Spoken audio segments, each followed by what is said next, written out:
After my father passed away, I inherited his elite restaurant chain, but the entire staff quit when I showed up. "You'll ruin what he built," they yelled in front of customers. I didn't flinch. 2 days later. I'm Mirella Castaneda. I'm 39, divorced, no kids, and I've lived a modest, quiet life in Indianapolis for the last 15 years. I worked as a business consultant, mostly helping small retailers and family-owned companies get their books in order. I made enough to live comfortably. I had a circle of supportive but not particularly close friends, and I kept myself at a safe emotional distance from anything that might unravel me. That included my father. Alonzo Castaneda was a force. He was loud, charismatic, obsessively driven, and deeply flawed. He came to America from Mexico at 19 with nothing but a blade roll and a dream of opening his own restaurant. By the time I was 5, he'd opened his second one. By the time I was 12, he was never home. My mother, Selena, left him when I was 7 and took me with her to Indiana. She never badmouthed him, never tried to keep me away, but she also never encouraged me to go chasing after him. He was a ghost in my life, a man I'd see on food magazines or on late-night TV, giving a soundbite about farm-to-table innovation or molecular gastronomy. But in my world? He was just absence. I hadn't spoken to him in almost 6 years when I got the call from his attorney. My father had died. Heart attack in his sleep. No warning, no chance for goodbyes. And, shockingly, I was his sole beneficiary. He left me everything. His flagship restaurant in Chicago's West Loop. 2 other locations in Boston and New York. A catering business. A test kitchen. Everything. All under one LLC, all now mine. I thought it was a mistake. I had zero culinary training, hadn't worked in the food industry since my barista job in college, and didn't even know what half the equipment in a professional kitchen did anymore. But the lawyer, Harold Levins, confirmed it. My name was in the will. No one else's. Not even his executive chef, Victor Mora, who'd worked with him for 27 years and had been assumed by many to be the next in line. So I came to Chicago. I wasn't sure what I was walking into, but I knew it would be complicated. What I didn't expect was the mutiny. The first day I walked through the doors of Castaneda Table, it was like a scene out of a movie, one of those tense restaurant dramas where a new boss comes in and everyone hates her instantly. Except this was real. It smelled like truffle oil, and there was the distant clang of pans from the kitchen, but the air? It was heavy. The hostess, a tall woman with perfectly straight posture and an immaculate ponytail, greeted me with an expression that hovered between skepticism and open disdain. "You're Mirella?" she asked, glancing me up and down like I'd shown up wearing flip-flops to a gala. "Yes," I said, trying to sound more confident than I felt. She just nodded once and turned to walk away, presumably to alert the others. Victor was the first to come out.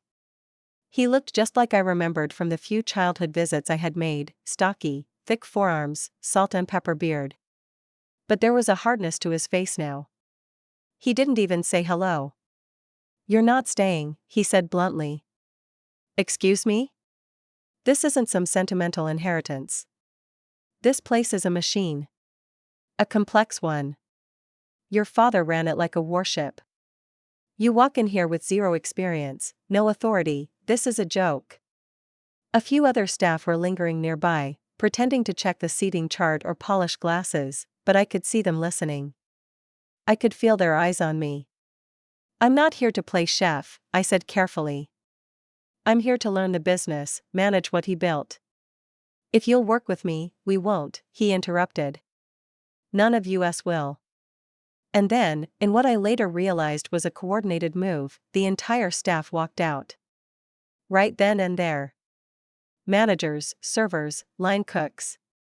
Even the pastry chef, who had a James Beard nomination, tossed her apron on the counter and left without looking back.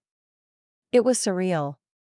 I stood in the middle of that luxurious dining room, surrounded by the clink of half-cleared dishes, the faint scent of rosemary and citrus, and the knowledge that I was now the owner of a world-class restaurant, with no one to run it. That night, I stayed. I sat at the bar long after the lights dimmed. I called an old client of mine who ran a coffee shop in Indianapolis and asked, "Am I out of my mind?" Her response was, "Absolutely. But that's not always a bad thing." The next morning, I was back at 6 a.m. The first few hours were spent trying to figure out who had access to what. Passwords were in a locked drawer. Payroll had been frozen because no one had clocked in. The reservations system was still accepting bookings. I had a list of vendors I didn't recognize and a giant walk-in fridge full of perishables.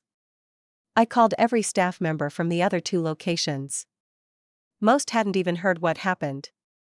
A few said they'd heard rumors, some were indifferent, and a few, bless them, were sympathetic. "I've got rent due," one waiter from the Boston location said. "If you'll cover travel, I'll help you open." That's how, by day 2, I had a tiny crew, 3 servers, a dishwasher, and one line cook named Nevaeh who showed up with a backpack, headphones around her neck, and said, "I can make anything that doesn't involve foam or tweezers." That night, we opened the doors. We didn't advertise. We didn't even have a full menu. I stood at the host stand, took names, seated guests, and cleared tables when I had to.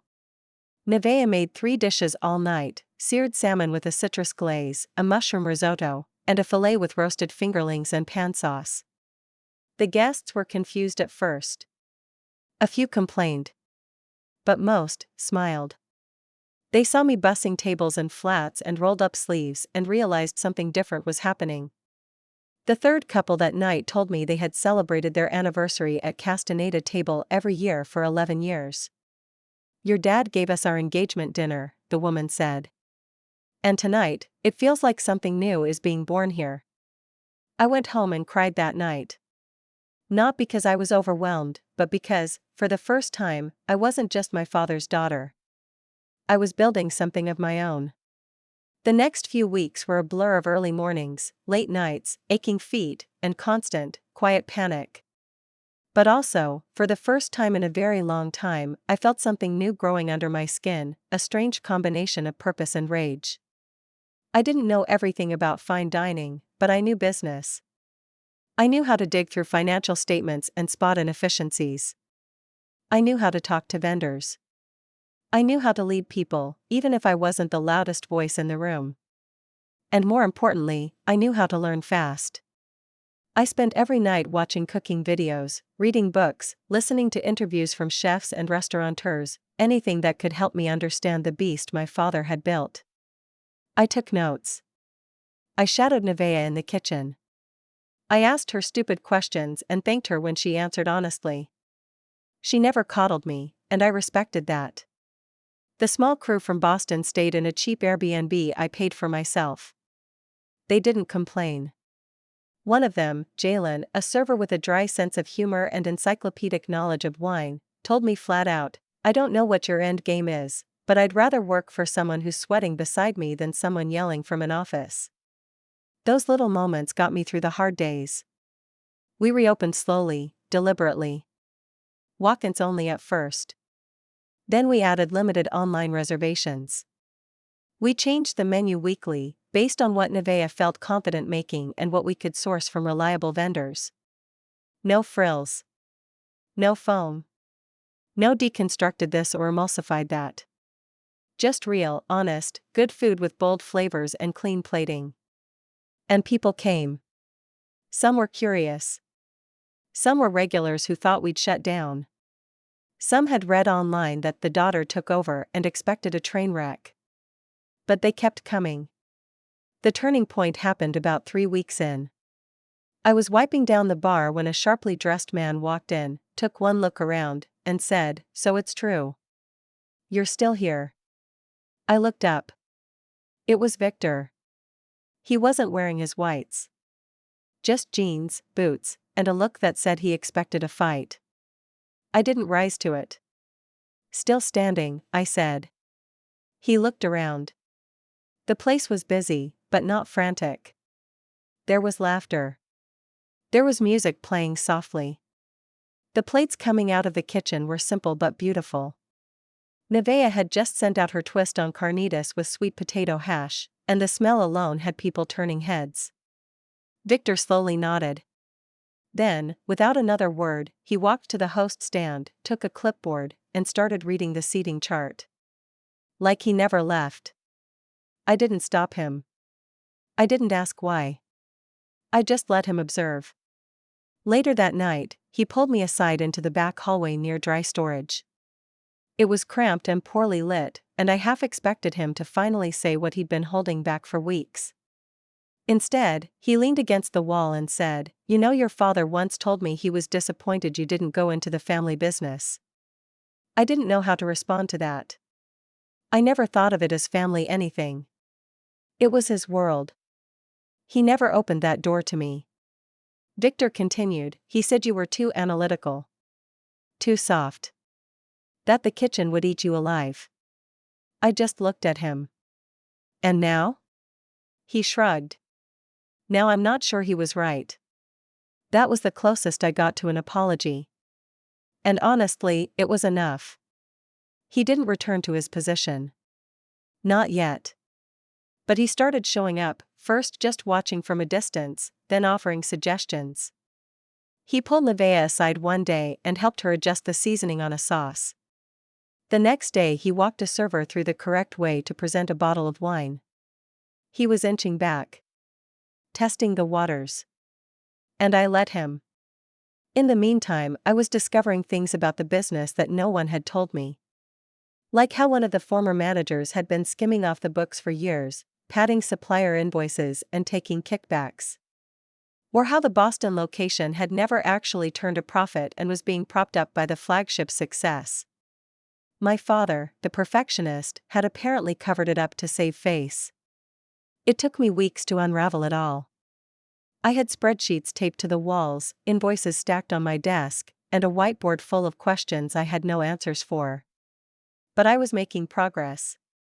The media started taking notice too. Small blurbs at first, Castaneda table reopens under new management, but then a local food critic came in unannounced. He dined solo, left without fanfare, and posted a glowing review the next day. "The daughter of a culinary legend has brought humility, honesty, and a surprising amount of soul to what was once an intimidating temple of fine dining. It's not what it used to be. In some ways, it's better." That article changed everything. Our reservation system crashed from traffic. Food bloggers came in droves. Even my father's oldest rivals started sniffing around, trying to see what the heck was going on. But not all attention was good. A week after the review went viral, I got a letter from a lawyer representing a man named Saul Meckler. He claimed to be a former silent partner in my father's business and was now asserting rights over the Castaneda brand name, recipes, and concept. I hadn't heard his name before. Not once. I dug through old records, contracts, anything that might prove or disprove his claim. There were references to early investors, and one obscure mention in a document from 1997 that listed a S. Meckler as a brand development consultant. I met with Harold, my father's attorney, again. He looked tired. Older than before. "Your father made a lot of handshake deals back in the early days. Not all of them clean. If this guy can prove anything, even a sliver, he could have a case." It felt like the universe was testing me. I wasn't even 6 weeks in and I was already knee-deep in legal threats, financial discrepancies, a staff barely hanging on, and the looming legacy of a man who gave me his kingdom without instructions. But I wasn't backing down. I called a lawyer. A good one. I prepared for war. At the same time, something strange started happening. Staff who had quit started trickling back. A dishwasher returned one night unannounced and asked if I still needed help. A former server, Mari, sent me a message on Instagram apologizing for leaving so suddenly and offering to come back even if it's just for brunch shifts. I took some back. Not all. I wasn't looking to recreate what once was. This was something new. And yet, the more time I spent in that place, the more I started feeling like my father had orchestrated it this way. That he knew the old guard wouldn't accept me. That he wanted to burn it down without doing it himself. That maybe, just maybe, he wanted me to rebuild it differently. And buried beneath all that, I was starting to suspect there were still secrets I hadn't uncovered. Things he'd hidden not just from me, but from everyone. Somewhere between rebuilding the front of house team and dodging cease and desist letters from Saul Meckler's lawyers, I stopped seeing the restaurant as something I'd inherited and started seeing it as something I was responsible for. I wasn't living in my father's shadow anymore. I was living in the bones of something he left half-finished. The old guard, especially those loyal to Victor, had walked away like I was poison. But what they didn't realize was that the restaurant had always been more of a performance than a place. Behind the pristine plating and wine pairings was a system built around one man's ego. The second he wasn't there to hold it up, it collapsed. That realization lit a fire in me. And I used it. We started holding weekly staff dinners, nothing fancy, just big bowls of pasta, salad, wine if we had any left. It started as a way to thank the team, but it turned into something deeper. People talked during those meals. About burnout. About what they loved about food. About being scared. About getting screwed over in other restaurants. I listened. Really listened. Not like a boss. Just as someone trying to build something better. Victor came to the third one. He sat quietly at first, but eventually chimed in about the original Castaneda table location, the one in Logan Square that had opened in '97 and only lasted 3 years. He spoke with surprising fondness, calling it chaotic and beautiful, like cooking in a garage with Michelin aspirations.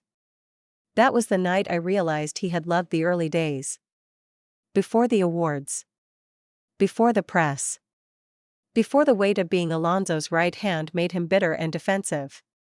It wasn't just me mourning a man I barely knew. Victor was mourning him too, in his own guarded, conflicted way. A few days after that dinner, he knocked on the door to my office, holding a small, dusty binder. "Your dad used to write everything in here before we switched to digital," he said, placing it on my desk. Menus, notes, half-ideas. He didn't throw anything away. The cover was worn leather, cracked at the edges. I opened it slowly. The pages were covered in scribbles, recipes, yes, but also fragments of thoughts, scattered like journal entries. Some were unfinished. Some crossed out. And then there were pages that looked like he'd been trying to work out something more personal. In one section, written in his tight, all-cap scrawl, "If Mirella ever walks through those doors, let her lead. She's got the grit." I just didn't know how to tell her that. I stared at the page for a long time. Victor didn't say anything. Just nodded once and left the office. That binder changed something in me. Not because it made things easier, but because it confirmed a suspicion I hadn't wanted to admit. My father did leave me this restaurant on purpose. Not as a burden, not as a joke, but as a challenge. Or maybe as an apology. He couldn't say the words, so he left me the keys. Still, challenges were never in short supply. Saul Meckler wasn't letting go of his claim. His lawyer, a sharp woman named Lizette Mercado, sent me a thick packet of materials asserting that Meckler had been instrumental in developing the brand's original visual identity, early menus, and even claimed to have named the restaurant. I handed it all to my lawyer, but it kept me up at night. If Meckler's claim stuck, he could demand a share of the business, or worse, force us to rebrand. One night, well past midnight, I found myself back in the office going through old hard drives. I was looking for anything, emails, drafts, contracts. What I found instead was a folder labeled Castaneda Confessionals. It was a series of audio files. Short. Rambling. Like my father was talking to himself late at night. Some were just notes about dishes. But one hit different. He sounded tired. His voice raspier than I remembered. I never gave her a chance. I thought keeping her out meant protecting her. But I think I just made her a stranger. If she ever ends up here, I hope she tears it apart and builds it better. It wasn't long, and it wasn't poetic. but it was enough. I sat there, headphones on, heart in my throat, letting the silence after his voice ring louder than the words themselves. The next morning, I forwarded the file to my lawyer and said, "Find a way to use this." Meanwhile, I started prepping for a full relaunch. A real one. We were going to introduce a completely new menu, revamp the branding slightly, just enough to call it a tribute to the original, and host a private media night. I called it Castaneda, second course. I asked Victor to curate the menu with Nevaeh. At first he looked at me like I was handing him a live grenade. "You're trusting me with this?" he asked. I nodded. "You know what people expect from this place. But you also know how to surprise them." He didn't smile. "Not exactly." But he didn't say no. We spent weeks testing dishes. Nevaeh introduced a tamarind glazed duck that made our pastry chef cry. Victor brought back a mole negro that hadn't been made since the early 2000s and paired it with grilled plantains and a hint of burnt citrus. It was nostalgic and completely new at the same time. We invited 40 guests. Industry folks. Critics. Influencers. A few old friends of my father's who still called me Mija even though we'd never spoken beyond polite hellos before. The night was magic. There was tension at first, sure. People walked in expecting to be disappointed. But by the third course, they were leaning in, asking questions, laughing. One woman at the chef's counter said to me, "It's like someone finally let this place breathe." I stood behind the bar near the end of the night, watching everyone sip mezcal and nibble on chili lime chocolate truffles, and felt, for the first time, that this wasn't just working. It was becoming something bigger than him. Bigger than me. But of course, the peace didn't last long. The morning after the relaunch, I walked into the restaurant and found a letter waiting for me. Not a legal notice this time. Just a plain envelope with my name written in unfamiliar handwriting. Inside was a single sentence on plain stationery: "There are things your father never told you. Call me Celeste Meckler." Meckler. As in Saul Meckler? It took me a few hours to track her down.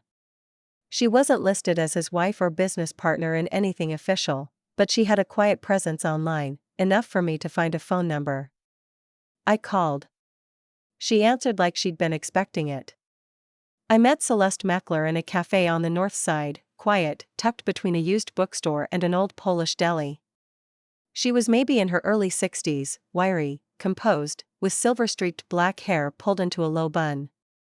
She wore a navy linen blazer and no makeup, but there was something precise about the way she carried herself. Like a former dancer. Or a spy. She didn't waste time with small talk. "My husband's full of crap," she said, stirring her tea. "And I'm tired of watching him leech off dead men's legacies." I blinked. "So, you don't believe he has a claim?" She laughed, sharp and humorless. "Oh, he was involved. Briefly. Back in '96. Helped your father design a logo and tried to push a concept where the restaurant would be franchised like a damn Chili's. Your father hated the idea. They had one screaming match, and Alonzo told him to take a payout and get lost." Was there a contract? There was. 1 page. Saul ripped it up and walked out. Said he didn't need it because he had bigger plans. That was the last time they spoke. But now, with Alonzo gone and you new in the game, he thinks you're an easy target. I sat back, heart thudding. "Why are you telling me this?" "Because I loved your father once." She paused, watching my reaction. "A long time ago, before he was famous. We dated. He introduced me to Saul, actually. And watching Saul circle like a vulture around what's left of him? It disgusts me." She reached into her bag and slid over a folded piece of paper. It was a scanned copy of a handwritten document, dated, signed, and witnessed, clearly stating that Saul Meckler had accepted a lump sum payout of $25,000 in exchange for relinquishing any future claims to the Castaneda name or intellectual property. It was like finding a grenade with the pin still in. Where did this come from? I asked, breath caught in my throat. He left it in an old tax folder. Never thought I'd find it. She leaned in. You should burn him with it. Not for Alonzo. For yourself. I didn't wait. That night, I met with my lawyer, and by morning, we had sent a formal cease and desist to Saul Meckler with the scanned document attached. We CC'd Lizette Mercado and threatened to countersue for damages, defamation, and attempted extortion if he didn't immediately drop the claim. 3 days later, he withdrew everything. No apology. No statement. Just a single email from Lizette: my client no longer wishes to pursue this matter. Consider it closed. I printed it out and pinned it on the corkboard in my office. Right next to the signed liquor license and a child's drawing a customer's kid had given me with best food ever written in bold crayon. Victor saw it the next day. He didn't ask, just smirked and gave a slow, approving nod. From there, things shifted in ways I couldn't have predicted. The staff settled into something steady.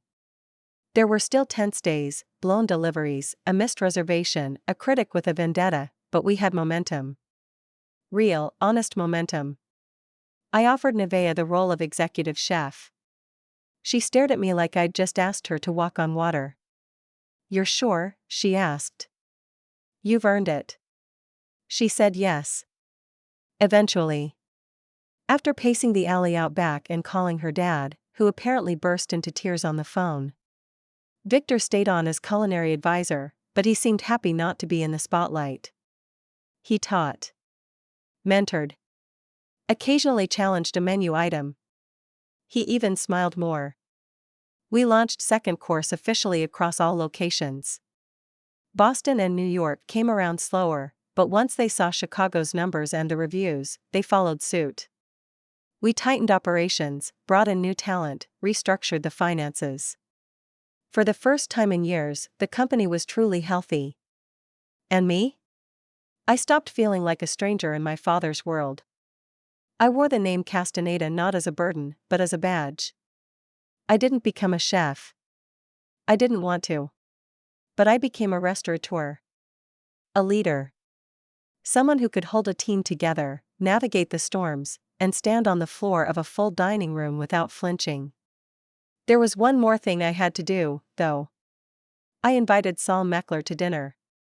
I didn't tell anyone, not Victor, not Nevaeh, not even my lawyer. He showed up, surprisingly, in a blazer and slacks, no tie. Slippery grin. So this is the famous daughter, he said as he sat at the chef's counter. I didn't smile back. I thought you might like to see what you didn't build. His eyes flicked around the restaurant. The new menu. The updated branding. The quiet hum of diners happy and present. I have to admit, he said, sipping from his water, it's impressive. I nodded. And fully mine. No confusion now. He didn't reply. I leaned in slightly, voice quiet. You tried to use my grief as a doorway. You underestimated me. Saul gave a little shrug, the kind meant to deflect guilt. It was worth a shot.